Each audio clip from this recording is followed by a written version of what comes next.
here, and it's,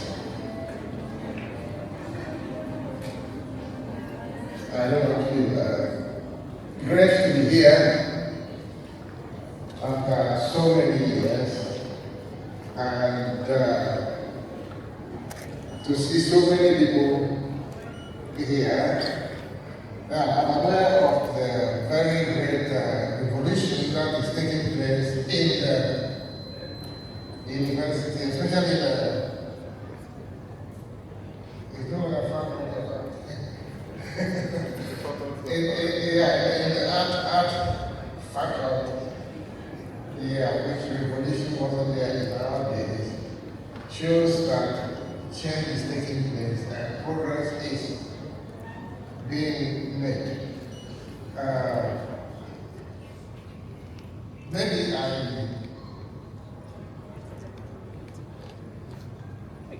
quote what a young lady said towards the end of the show. You know, when she said that they arranged the work of life and she doesn't think it's the right way.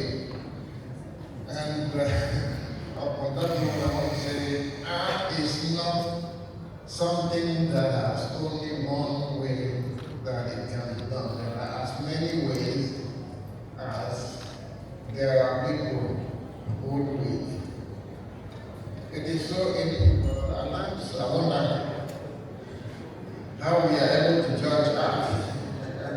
I always tell people that if you bring a group of journeys to look at some works, their decision will be different from another group of journeys, and like if you bring 10 groups, they wouldn't have the same first prize winner. You know, now art is something that is so individualistic and so peculiar to everybody. Everybody can come with something that it's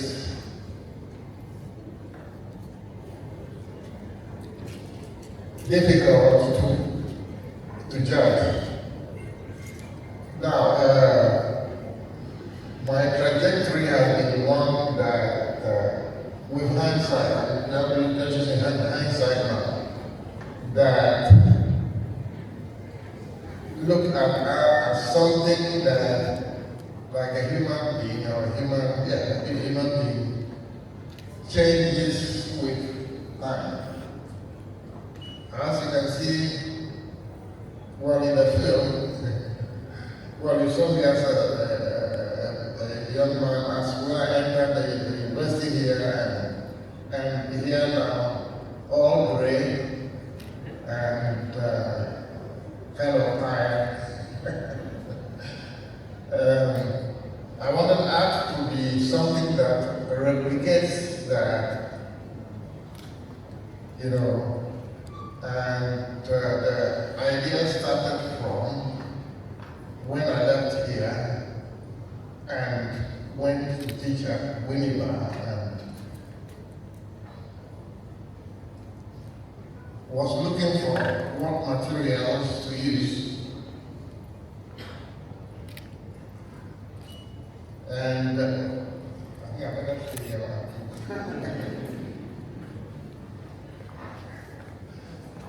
and I found my solution in the market. I have been thinking about how do you feed from your culture? How do I feed from my culture? Because in school here we were fed kind of Western diet. And I wanted to have something that is my own diet. And the material that I picked upon was the wooden trays that I used in the market. I think they call it a pampa or something here in Chile. In my language, we call it a fian. And I thought that was a very good way to start. Because having left school, we were given materials from the art shop.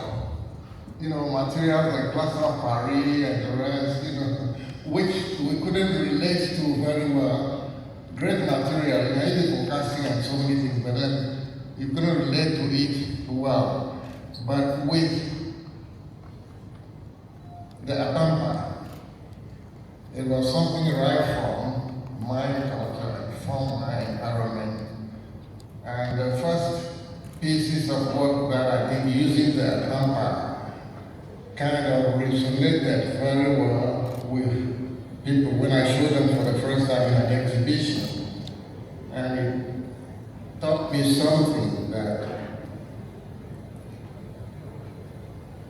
artworks have to come right from the environment, not from elsewhere. And that has been a guiding light for my career up to this day. And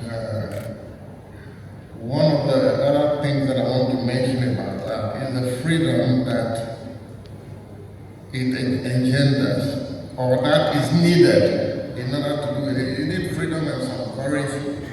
Well, if you have freedom, you don't need courage any longer.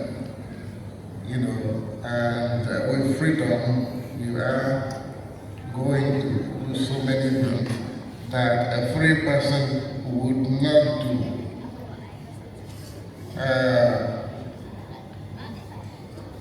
As a teacher, I've taught, 50 years, 5 in Winnipeg and about 47 in Sudan. And there are times that you learn a lot of things from students. And I've told this story several times, several places before, but I feel like saying it here in my alma mater. And that is, you learn from students.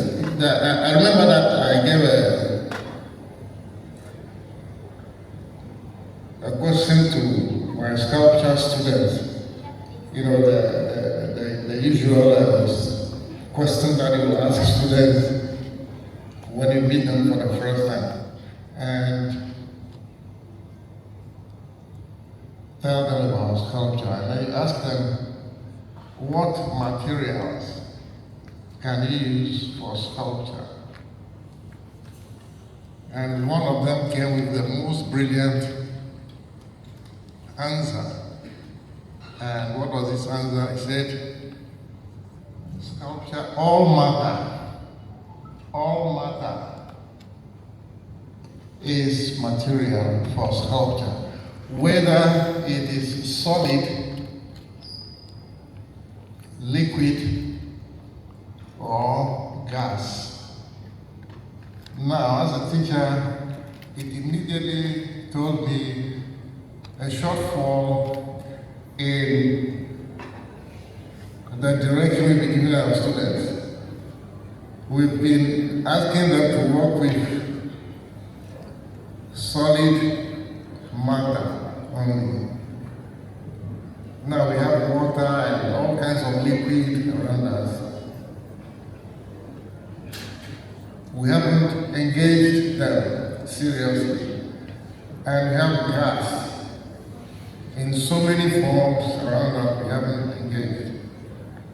And I think that year I said that without teaching them anything about liquid, I sent them a question which required the use of liquid. Well, they grappled with it for a long time. And the following year, one of them came back to do his master's and said he wants to work with liquid. He wants his master's to be on liquid. We discussed, and he said, okay, the liquid form that he wants to work with is water, not any other liquid. Of course, there are so many liquids. There is oil, there is even acid, there is beer. Yeah, but he wants to work with water, and when he started working, drew from his own experience, having lived in the oil-producing town of Port in Nigeria, where the air quality is so bad that it affects the water as well. And so they have something like acid rain. You know, so he worked with a lot of ideas around that, you know. And I wasn't surprised when he was selected to go to Dakar Biennale, and from there so many invitations to so many places, you know, at the end of which he decided to stay away from Africa, which was a bad decision he took. Yeah. So,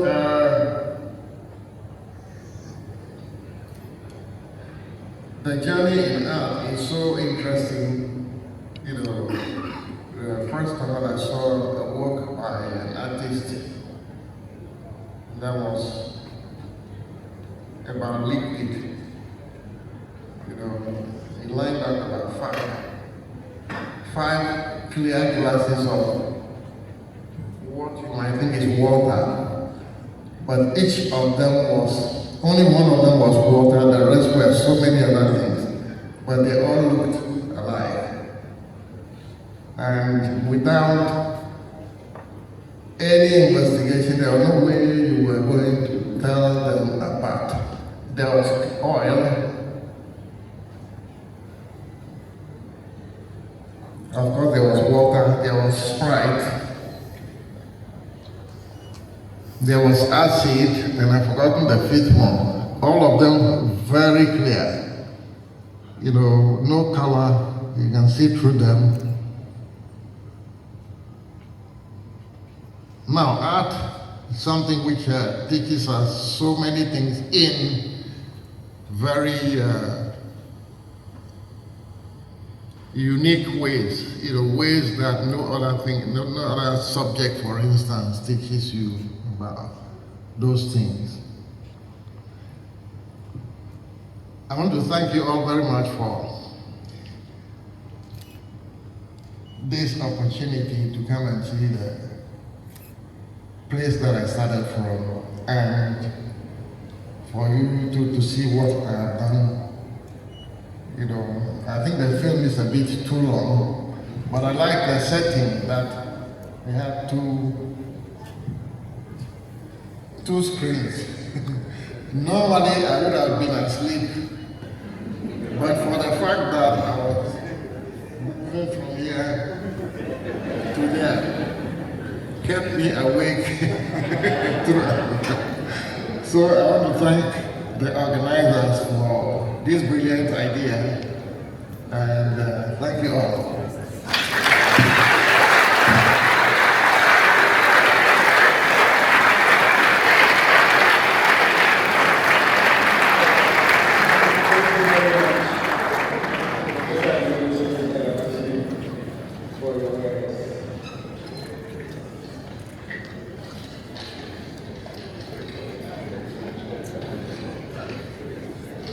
The unique makeup of the beautiful areas actually afforded us this opportunity to swing our heads from side to side while watching the document. We thank once again the